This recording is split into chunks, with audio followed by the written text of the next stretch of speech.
Mkutano mkuu huu ni sehemu muhimu ya maandalizi ya chama chetu kushiriki katika uchaguzi mkuu wa mwaka huu 2025 kama inavyoonekana kwenye ratiba ya mkutano huu.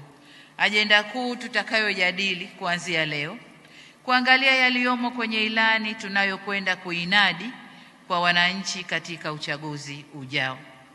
Itakumbukwa kuwa katika kutekeleza jukumu lake la kikatiba lililoainishwa chini ya ibara 103 kifungu kidogo cha 4 ya Katiba ya Chama cha Mapinduzi, Halmashauri Kuu ya CCM Taifa katika kikao chake kilichofanyika Dodoma tarehe 10 Machi mwaka huu, pamoja na mambo mengine, ilipokea na kuthibitisha ilani ya Chama cha Mapinduzi, ilani ya uchaguzi ya Chama cha Mapinduzi kwa mwaka huu.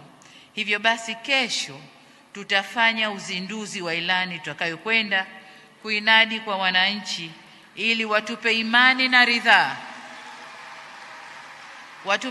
na ridhaa ya kuturudisha kuendelea serikalini katika kipindi kingine cha miaka 5. CCM oyee! Ninawashukuru sana wageni wetu kutoka vyama rafiki kwa kukubali mwaliko na kuja kuungana nasi leo.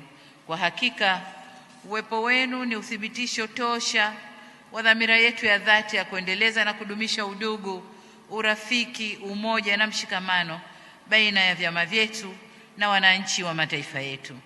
Kwa niaba ya viongozi wenzangu wa Chama cha Mapinduzi, wanachama na Watanzania wote kwa ujumla, tunawashukuru na tunawaambia tena karibuni sana.